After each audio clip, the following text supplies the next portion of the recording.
असंध के अंदर अडाना गांव में कश्यप जयंती है और कश्यप जयंती के साथ साथ हमारे 28 नवंबर को कुरुक्षेत्र में होने वाली पुण्य जयंती पर महात्मा ज्योतिबा फुले के लिए जन जागरण अभियान है। उसके संदर्भ में हमारे सभी आदर्श समाज के लोग इसमें बढ़ चढ़ करके भाग लेने वाले हैं। जो पिछले दिनों हरियाणा के अंदर जो देखने को मिला, शायद वो हिंदुस्तान के इतिहास में पहला उदाहरण है, जिसको भगवान करे दोबारा किसी को ऐसा देखना ना पड़े। उसकी शांति की कामना करते हुए भविष्य की रणनीति के लिए कि लोगों को अपने हकों के लिए अगर लड़ाई लड़नी हो तो किस प्रकार शांति प्रिय ढंग से लड़ी जाए, अदालत और सरकार के ऊपर भरोसा रख करके लड़नी चाहिए थी। लेकिन जिस प्रकार से आरक्षण के ऊपर ध्यान रख करके कुर्सी की लड़ाई लड़ी गई, इसमें विपक्ष जितना दोषी है, थोड़ा बहुत हमारे पार्टी के अंदर भी कुछ लोग इस प्रकार के शामिल हैं, जिन लोगों ने उनको बढ़ चढ़ करके तूल दी। और नहीं तो सत्ता के सामने किसी की हिम्मत नहीं होती कि कोई इस प्रकार से रास्ते किसी के रोक करके और किसी के हकों के ऊपर डाका डालने के लिए और उन्हीं के घर लूट ले और उन्हीं को जान से मार दें और उन्हीं के साथ इतना बदसलूकी से पेश आए।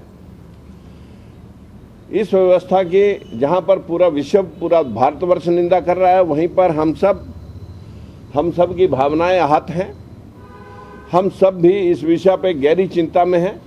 उसी का चिंतन मनन करने के लिए आज हमारे अडाना गांव में कश्यप जयंती और महात्मा ज्योतिबा फुले ने छुआछूत और समानता के लिए जो सारा जीवन लगाया, उसी देखिए, मुझे लगता है कांग्रेस की अंदरूनी कला है, उस कला का सीन है ये, जो वो ये आपस में उनकी अपनी फूट है। और जिस प्रकार का बेजोड़ गठबंधन था, हुड्डा जी दिखाना चाहते थे कि इन्होंने इनेलो एंड कंपनी ने सिन्हा साहब को खड़ा किया, आर के आनंद साहब को खड़ा किया, और हम मजबूरनवश इस प्रकार से वहाँ पर वोट डालने के लिए मजबूर हैं।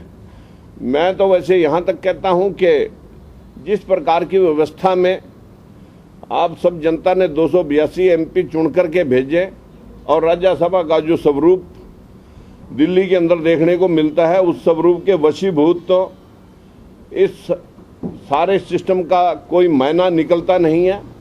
परंतु जहाँ पर हम चंद्रा साहब की खुशी मनाते हैं, वहीं पर इस प्रकार की अनेकों घटनाएं देश में राज्यसभा के प्रति जो वोट डाले जाते हैं, उनमें स्वतंत्र रूप से तो कोई वोट डाल नहीं सकता। जो आला कमान ने आदेश दे दिए, चाहे वो उसके इच्छा शक्ति के विपरीत है, चाहे अनुकूल है, वो वोट करने के लिए मजबूर होता है।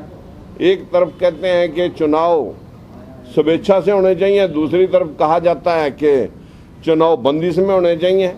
जिस प्रकार की बंदिश के तहत दो बेमेल गठबंधन थे, उनका स्वरूप है ये, और इस प्रकार का तो हर्ष यही हुआ करता है। और मोटरसाइकिल के जिनके पास उनको नहीं मिलेगी, काटने की आगे योजना बनाई है। देखिए, मैं इस पर स्पष्ट कर दूं, फ्रिज तो मुझे लगता है कि लगभग सभी घरों में आ गया है, और मोटरसाइकिल लोगों की दिहाड़ी करने के लिए एक नीड है। जिस किसी को नज़दीक में अपना काम धंधा ना मिले, वो दूर दराज जा कर के भी अपना धंधा करता है। यहाँ तक तो हो सकता है कि किसी के गाड़ी हो और कोई अच्छे बंगले हों कि उन लोगों का ना बने, लेकिन फ्रिज एक छोटी आइटम है। हर घर की इच्छा है कि वो भी ठंडा पानी अपनी दाल सब्जी को सहेज कर रखे और किसी प्रकार की उसके घर की सामान की बर्बादी ना हो। ऐसा मुझे नहीं लगता कि अभी इस प्रकार का कोई निर्णय हम फाइनल कर पाएंगे, पर फिर भी जो सरकार के निर्णय है मैं उसमें कुछ ज़्यादा कहना नहीं चाहूँगा।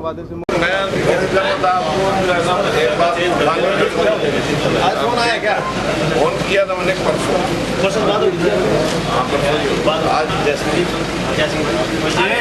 तो कोई पिक्चर रोकने वाला तो नहीं बाबू राम।